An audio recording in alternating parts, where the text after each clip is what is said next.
Le secteur du jeu vidéo, c'est un secteur qui a beaucoup de potentiel. Malheureusement, en Afrique, c'est un peu, on va dire, minimisé en fait. Il n'y a pas vraiment beaucoup de développeurs de jeux en Côte d'Ivoire. Ailleurs, peut-être, c'est l'un des plus des plus grosses sources de revenus de certaines structures. Mais en Afrique, on va dire que c'est maintenant que ça commence à se développer. Mais toujours est-il que c'est minime.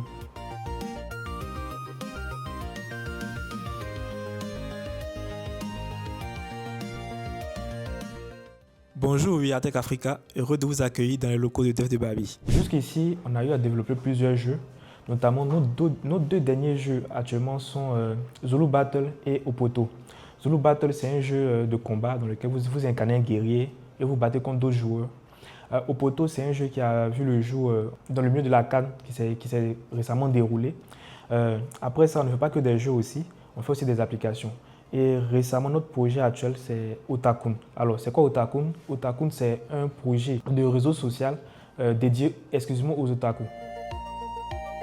Le business model de nos jeux, c'est axé sur les achats intégrés. C'est-à-dire, le jeu est complètement gratuit, mais si vous voulez changer de personnage, changer d'arme ou changer un autre item, vous allez devoir payer.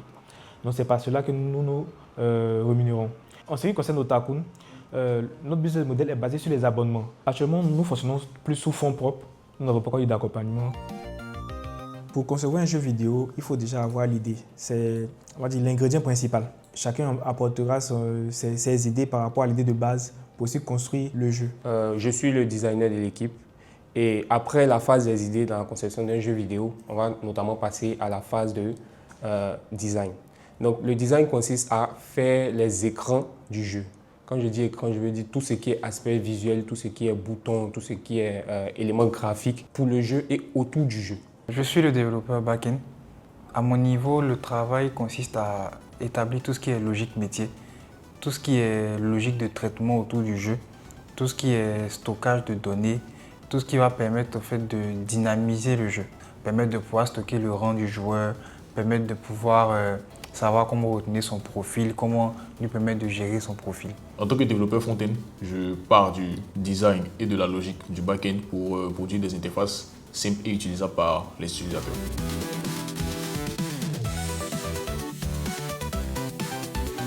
Après toutes ces étapes, il y a la phase de test qui vient. Bien vrai qu'on a réussi à coder le jeu, on a réussi à retranscrire notre idée en jeu, mais il faudra aussi tester cette idée-là. Donc on fait appel soit à des amis sur WhatsApp ou autre pour tester l'idée, tester le jeu s'il n'y a pas de bug et autre. Et après, et suite à cela, on compile le jeu et on publie sur les stores. J'avais 23 ans quand on a décidé de créer le groupe. Alors comment est-ce que le groupe s'est formé? On était dans un groupe WhatsApp et on partageait la même passion, celle de jouer au jeu. Et de cela, en parallèle, il y avait certains qui faisaient du développement.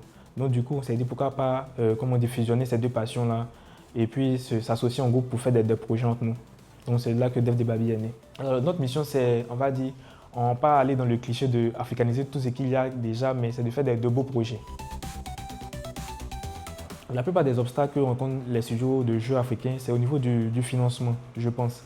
Parce que faire un jeu, ce n'est pas vraiment facile. Il y a beaucoup de choses à prendre en compte, notamment au niveau de l'audio, de l'environnement, des design 3D, de la mise en place de certains trucs. Il y a beaucoup de trucs à mettre en place. Donc du coup, une seule personne ne peut pas forcément tout faire. Dans l'avenir, on va dire dans 5 ans comme ça, je vois Dev de Babi en tant que référence principale des jeux en Côte d'Ivoire. Merci à Viatech Africa d'être passé de cette opportunité de mise en lumière sur le secteur de jeux vidéo en Côte d'Ivoire.